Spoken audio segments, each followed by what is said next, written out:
Hello guys, welcome to haunted hits. आज की हमारी स्टोरी है वेस्ट बंगाल से। So let's get started.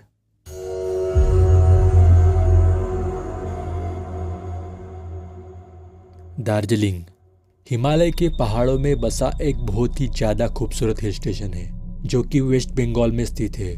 यहाँ हर साल लाखों टूरिस्ट इसे एक्सप्लोर करने आते हैं।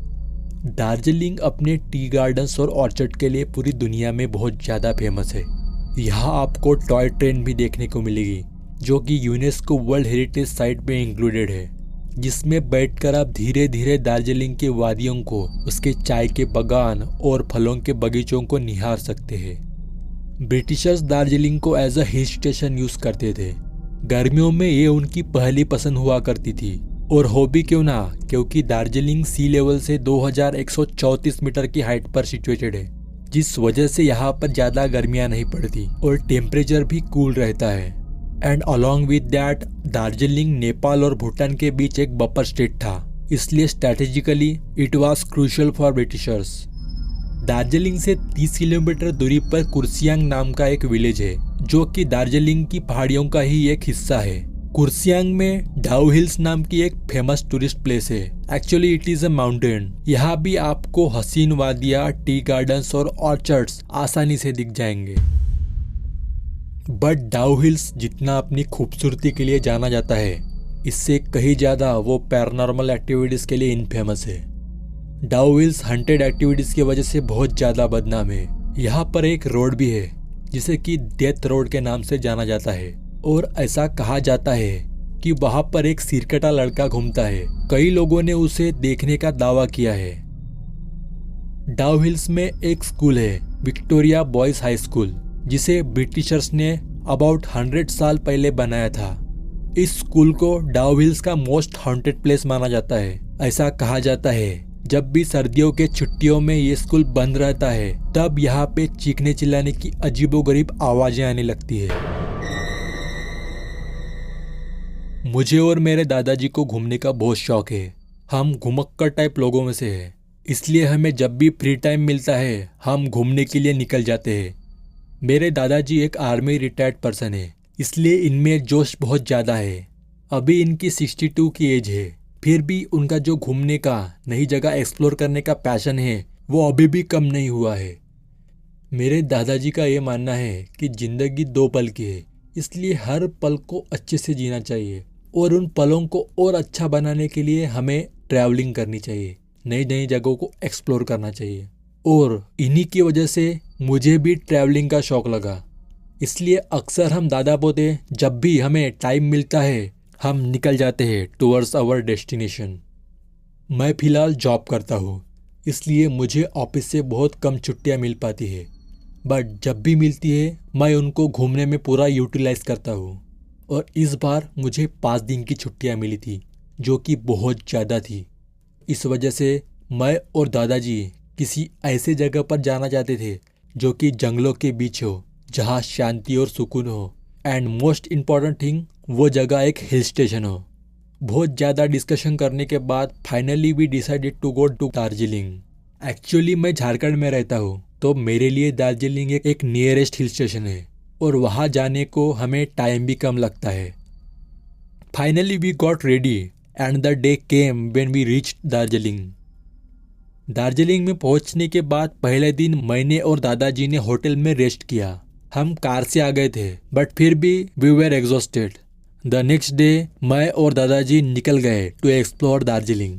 हमारे पास कार थी, बट दादाजी को बाइक पर बैठना था। उन्हें खुले आसमान से दार्जिलिंग घूमना था, इसलिए हमने बाइक रेंट पर ली। देखो, मेरे दादाजी आर्मी में होने की वजह से इनके लिए बाइक पर घूमना एक नॉर्मल थिंग है। सो हम लोग निकल गए बाइक से दार्जिलिंग की पहाड़ियों को एक्सप्लोर करने के लिए। When I was riding my bike on hills of Darjeeling, मुझे ऐसा लग रहा था कि मैं किसी स्वर्ग में आ गया हूँ।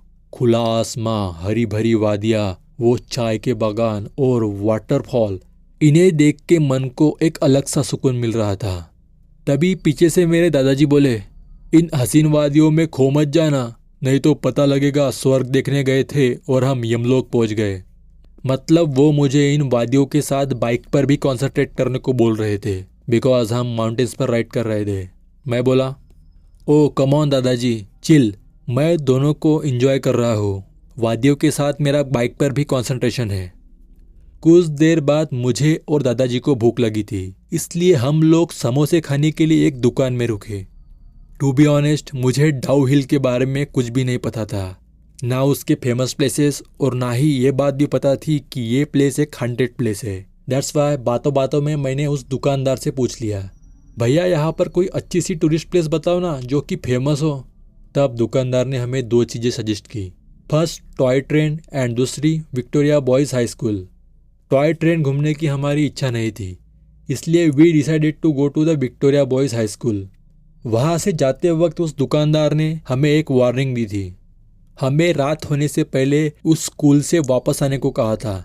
एक्चुअली वो हमें डाउ हिल्स पर रात को रुकने से मना कर रहे थे, और उन्होंने रोड से बाइक को सावधानी से चलाने को भी कहा था।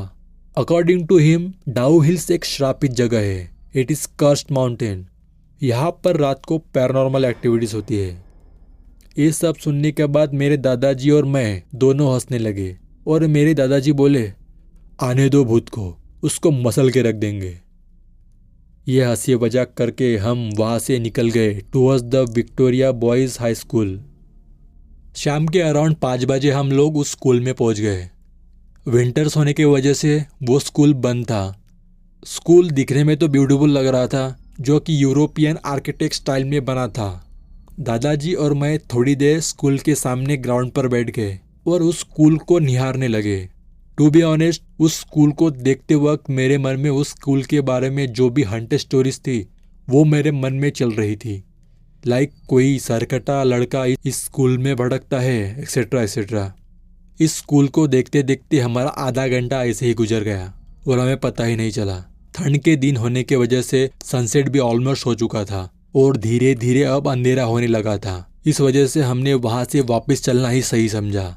वहाँ से हम लोग निकलने लगे। जैसे ही हम वहाँ से जा रहे थे, तब अचानक स्कूल की एक खिड़की से जोर से आवाज़ आई, जैसे कि खिड़कियों को किसी ने जोर से क्लोज किया हो। इस आवाज़ से मैं बहुत ज़्यादा डर गया था, क्योंकि अंधेरा भी हो चुका था और इस स्कूल के बारे में जो भी हॉन्टेड स्टोरीज थी वो मेरे बैक ऑफ द माइंड चल रही थी। दैट्स वाई मैं वो सडन आवाज़ सुन के डर गया था। मेरे रोंगटे खड़े हो गए थे। हमने बाइक को स्टार्ट करने की कोशिश की, बट अनफॉर्चुनेटली हमारी बाइक भी स्टार्ट नहीं हो रही थी। एक्चुअली हिल पर ठंड बहुत थी, इस वजह से बाइक स्टार्ट नहीं हो रही थी। इसलिए मैंने दादाजी को एक सजेशन दिया, दादाजी बाइक को धक्का मार के कुछ दूर तक ले जाते हैं, क्या पता स्टार्ट हो जाए और सामने हमें कोई ना कोई ज़रूर मिल जाएगा, उससे हम लोग हेल्प मांग सकते हैं। बट पहले यहाँ से निकलते हैं, मुझे यहाँ थोड़ा अजीब लग रहा था। तब मेरे दादाजी बोले, क्या बेटे तुम भी बहुत ज़्यादा डरपोक हो, इतनी छोटी सी बात से डर रहे हो। उनके बात को इग्नोर करते हुए हम लोग आगे बढ़ गए। हम जैसे ही फिर से आगे बढ़ने लगे, उसी खिड़की से फिर से वही सेम आवाज़ आई, नॉकिंग की। और इस बार जब मैंने उस खिड़की की तरफ देखा तो मुझे हल्की सी किसी की परछाई नज़र आई, जो कि फ्रैक्शन ऑफ सेकंड्स में गायब हो गई। अब मेरे दादाजी को भी यहाँ कुछ अजीब लग रहा था, बट मेरे दादाजी डरे नहीं, उल्टा वो उस खिड़की के पास चले गए। दादाजी के वहाँ जाने की वजह से मुझे भी उस खिड़की के पास जाना पड़ा। हमने वहाँ देखा, बट वहाँ कोई नहीं था। And the most weird thing was, वो खिड़की अंदर से लॉक थी, बट फिर भी खिड़की ओपन होना और आवाज़ आना, इट वॉज वेरी वियर्ड। कुछ देर बाद फॉर्चुनेटली हमारी बाइक फिर से स्टार्ट हो गई और हम लोग वहाँ से निकलने लगे।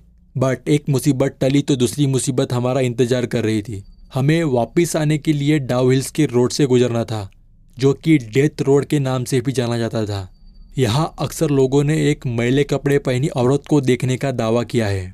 मैंने अपने बाइक की स्पीड बढ़ा ली थी, बट दादाजी ने मुझे बाइक की स्पीड कम करने को बोला, क्योंकि एक तो हम पहाड़ों के आड़े टेढ़े रास्तों पर चल रहे थे और ऊपर से रात का समय था।